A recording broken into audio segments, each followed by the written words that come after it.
Welcome to the Nightly Rant with your hosts, Mike and Torya. This is the show where we examine society from a sarcastic point of view. If you like insane conversations, this is definitely the show for you. Let's get into today's topic. YPN people, I don't know about you, but I love helping out a friend. That's why I want to shout out my friend Brian Little and his podcast, Your Favorite Blockhead. This is the only show that manages to weave together peanuts and MMA into one heck of an amazing podcast. You can find Your Favorite Blockhead wherever your favorite podcasts reside and at yourfavoriteblockhead.com. Do me a huge favor and listen to Brian's show. You'll be entertained and you'll help out a friend. Now, as I said, let's get into today's topic. Did you see that Gwendolyn Brown has been making waves lately? No, because I don't really go on social media anymore. Well, I guess she saw one of the tell-all episodes, and her main comment was she doesn't think very highly of Robyn after seeing that, but that's not saying much since she already didn't think very highly of Robyn before seeing it. So, up until like 2 seasons ago, Robyn has and she's really tried to show herself as being the I'm so sweet, I'm so nice, kiss my feet, I'm fantastic kind of person that you couldn't dislike because there really was nothing dislikable about them. I could list a few things, but keep going. Well, it's not nice to say that about her face on a podcast. I wasn't going to say anything about her face. But I could say that she joined a family full of children. And did she once chip in to help raise any of those children? No. That was Christine and Janelle doing all that work. She didn't do anything. And then what did she ultimately end up doing? Mostly Christine. Because Janelle was working. But what did she ultimately end up doing? Yeah, I remember us having a conversation about how Janelle was the one who went out to work and helped make money for the family. And Dave brought it up on recent episodes, how Janelle and Christine really bonded, and their kids are all best friends because Janelle was off at work and Christine had both raised her everybody. Kids. Yeah, but this one, she hires a nanny. A nanny. You are one of 4 wives this man has, and your children are one of 3 under 7 years old, so not school aged. Yeah. And you need a nanny? It doesn't make any sense. You know who would be a great nanny? Me. Mary, her sister wife. Yeah. Who loves kids. Yeah. Yeah. Who can't have any more kids. Right. Yeah. I thought that's what being a sister wife in a family where procreation is number 1 was all about. Well, I remember that we talked about that, I remember us having that conversation early on that, well, if Mary can't have kids, what's going to happen? Is he going to stay married to her? And we were like, well, he probably should, because that's part of the whole point of the whole sister wives thing is she's there to help raise the other kids. Well, it's as many children as you can bear. She could only bear 1. She didn't do anything wrong. It's not like she decided she was going to stop having kids on purpose. No, and I mean, even if she did, who cares? That's her business. Well, but then they wouldn't be following what their church says to do. That's what I'm saying. Well, but they're not following what their church says to do anymore anyway. They're not religious anymore. They don't follow a church anymore. They stopped following a church a couple seasons ago. It's the Church of Almighty Cody. Well, pretty much. And if you don't worship him, you are shunned. Well, the thing that gets me is the way that it's all portrayed is she's such the nice person. But like I said, that she had to have a nanny. She couldn't chip in. Has she worked? I don't think. No. She did the My Sister Wife's Closet stuff. But she sure. Oh, and guess who worked for the My Sister Wife's Closets? Her kids. Yeah. So she's got more money. And then she sits at home and dictates the COVID rules. Right. No, that's wrong. That's all wrong. Right. And that's why the kids don't like her. Well, she effectively took away their dad and then wouldn't let him come back. Yeah. That's true. And then, she tries to defend herself by saying the other wives said, oh, here, take him. We don't want to spend as much time with him anymore anyway. So here, you take him. I actually think if you go all the way back, it's Cody who gave himself to Robyn and said he didn't want to be with the other wives. Exactly. I agree. It all starts with him. People online are asking,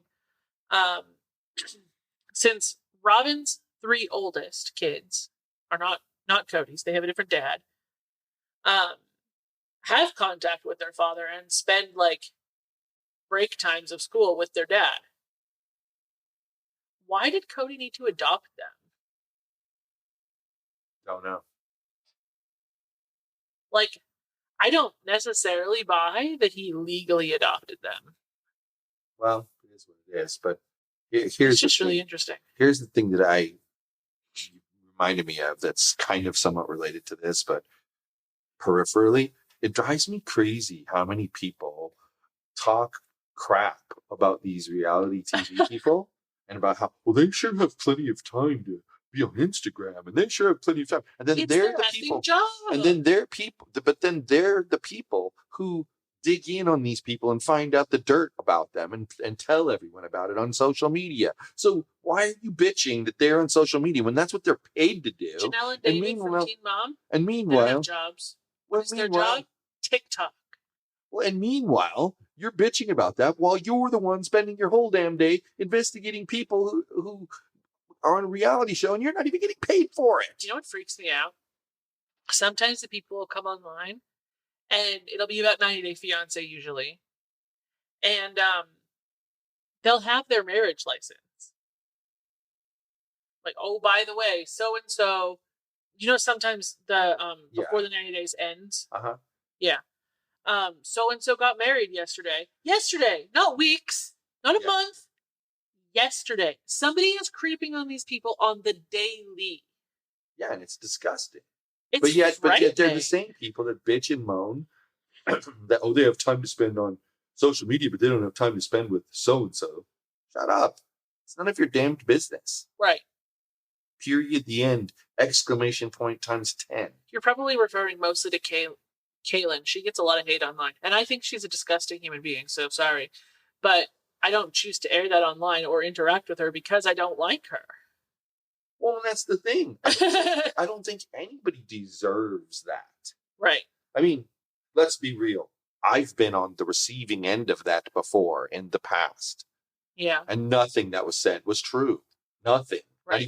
Not even remotely true. So if it can happen to me, it can happen to anybody. And so more likely that the things that are being said about her are false. Well, you were just telling me the other day that there's this cohort of people who insist she's pregnant. Well, now they insist she gave birth already. Had another baby. Yeah. I'm surprised one of them hasn't come up with her recent hospital records with how creepy they are, Exactly. As soon as she registers that child, somebody will find out. Well, yeah. Which is how you know she didn't just have another baby. Well, exactly. Right. I've been thinking that for a while, but I don't Pregnant, maybe, don't know, don't really care. I don't get involved in those conversations because I just don't care. Right. It doesn't matter to me one way or the other. But it sure matters to some people. They live, eat, and breathe. How do people have time for that? That sounds funny considering that's exactly what they say about those people. How do they have time? Why aren't you spending time with your kids? Why aren't you spending time with your significant other? All the things they say about these reality TV stars who are on Instagram all the time. Well, yeah, it's we talked about this when we went out for dinner the other day. We went to, what the place called? Fire Rock. When we went to Fire Rock and we had dinner. Okay. I remember this escapade. And I said to you that I've been making a concerted effort to put my phone away when we're eating. Right. And I even said Alyssa noticed it and made a comment about it. Right. And that's why. Because being with someone is one thing. Being present with someone is another thing. Yeah. And I think being present with people is important. I think you have to you only have a certain amount of time on the world here. So you got to take advantage of it, and you have to make sure that you're present with the person and you don't check out. I mean, sometimes it's necessary for, in our economy where we're working all the time, you sometimes you have to do it. But I think also you should be, but I also think you should be clear that that's what you're doing. Right. Because I think just makes things smoother and less combative.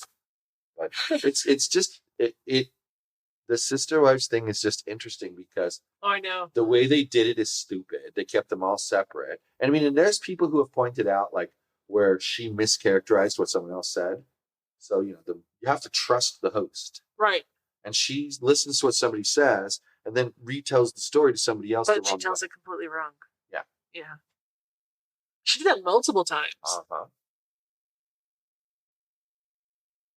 Like with Christine wanting to jettison the Mary reunification. Right.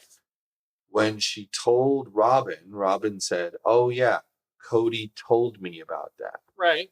But when she was telling the story again later, she was there. Right. She overheard it.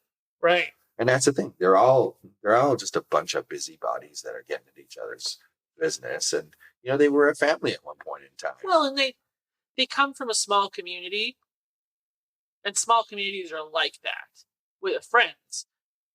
I can only imagine what it must be like in a small community of polygamists. Well, I remember. Where there's wives. But I remember when we first got married and you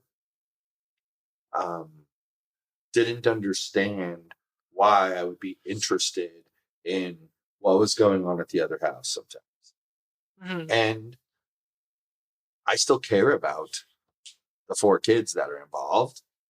And so I care about what happens when they're there just as much as I care as what happens when they're anywhere, And I think it's interesting because the tie back to the sister wives things is he doesn't seem to care about anybody but himself. Literally, he's the ultimate narcissist because his own son, he tells us in his own words that he called him about COVID advice because he knew he had COVID.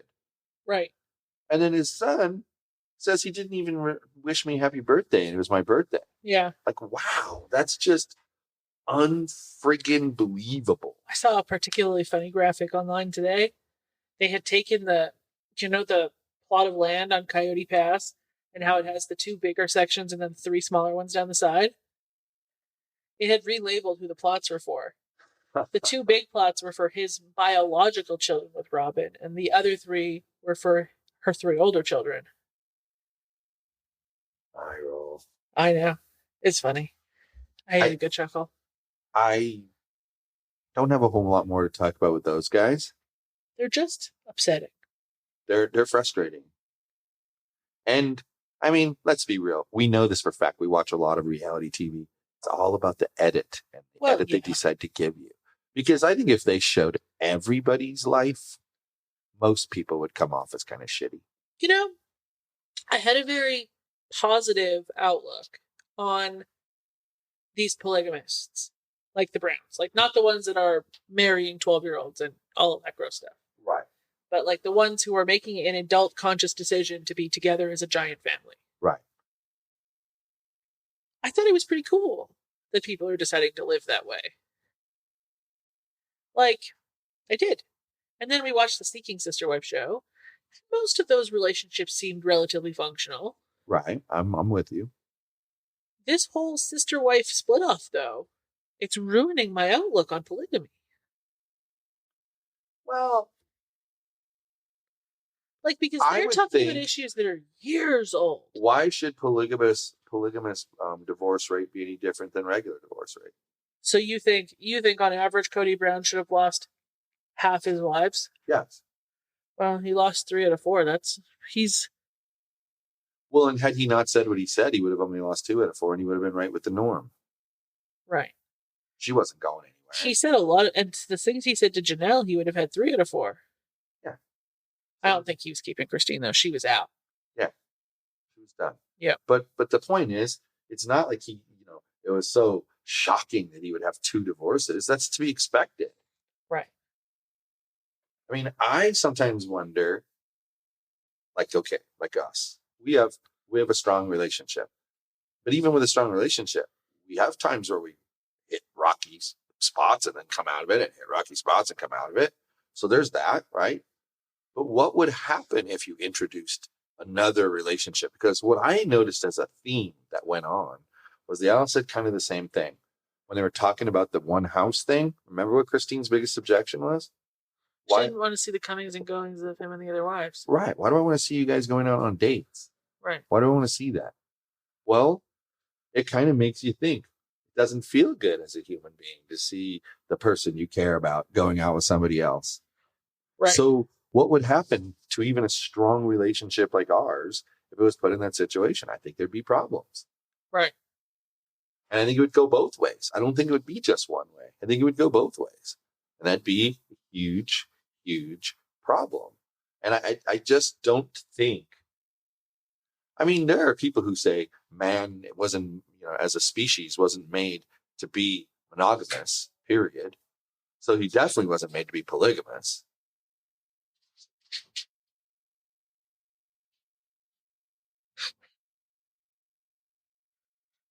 Sorry, you can cut out that little gap with the laughter there. We had a little visitor at our door. You're doing a good job, by the way. Thanks so much. It's noisy out there tonight.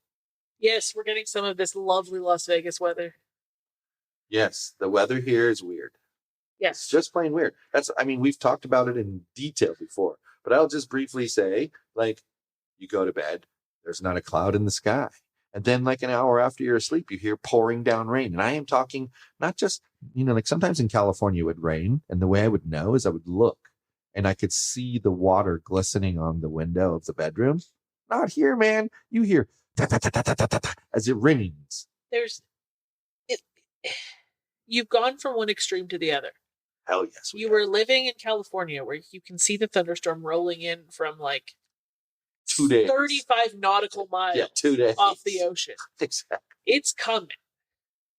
Here, you're surrounded by mountains. That shit sneaks. Well, yeah, that's what I'm saying. It rolls off the ocean, fucks up California, and then it's okay, Nevada. But here's the thing. And then it just pops over the mountain. Question for you. Which way do you think I like better? Surprises. Yeah, and it's kind of surprising that I would like that better, but I like it better. Surprise weather is exciting. Well, it's not even just that. Okay. I remember when you'd see the 35 nautical miles away, 2 days from now, there's going to be a really bad storm. You'd be like, oh no, I better stock up on this and I better do that. Right. And I can't go anywhere and I'm not going to do anything. Stressed. And you're so stressed. And then the rain comes and it's like, and then 8 hours of nothing. New Year's Eve in Las Vegas, there was a rainstorm rolling in that weekend. The news was like, it's going to rain. It's going to rain. We're going to have to cancel all the fireworks. The doom is coming. And this was 2 days before. The next day, they were completely silent because nobody overreacted to their bullshit. And then New Year's Eve happened. All the fireworks occurred. There was maybe 10 minutes of rain early evening and some after midnight. Yeah. So there was no need to panic. Everybody got a little damp. Whoopee shit. Well, that's kind of my point. That's what would happen in California too, most of the time. Once in a while, you get a bad rainstorm. We've had a bad rainstorm since we've lived here that lasted for 2 days. Right. Okay. So that happens. All right. So you could get caught with your pants down. But you know what? What I say to that? You should always have supplies in your house. Right. To eat and whatever. There should always be some food in your house. If you don't have food in your house, get some food in your house. Even we have that. And I keep a pretty sparse stock. Yeah. But we have food we could eat for a couple days. Almost a week if we absolutely had to. But the point here is... I have a week's worth of I have a week's worth of lasagna in that freezer alone. Yes, you did. That's just true. But the point here is it would come and it would just go. Right. So we would get all worried about nothing and you get paralyzed for nothing. Here, because it just surprises you, you just kind of go, I'm going about life like I go about life. And if I get caught at Walmart and it's raining, oh well. Right. You don't even care. Right. And the reason you don't care is because it just comes and goes.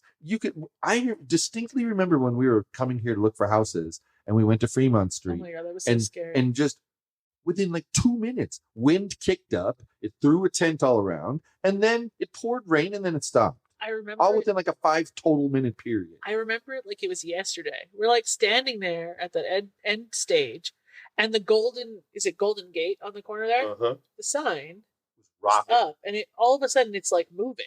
Yeah. I'm like, what in fresh hell is causing this ruckus? And then the next thing I know, it's moving, and then there's rain, and then the tent tried to kill my face. Like I said, all within a total span of 5 minutes. It started and finished. And that's the thing about here, is you just can't live life paralyzed. You have to be prepared to go out. And I was thinking about it, and I guess it's kind of like people who live where it snows. You know, they can't just like hole up in their house until the snow goes away. Most places, they got to deal with the snow, learn to live with the snow. Well, we learned to live with the rain. You talk about Russell that way. We learned to live with the rain here. We just did. And I think that's a good thing. But the weather here, like I said, it's crazy. It's weird. It just jumps on you out of nowhere. Total surprise. I mean, like last night it poured down rain. It rained enough that the park was super wet. Yeah. It just was crazy bad weather.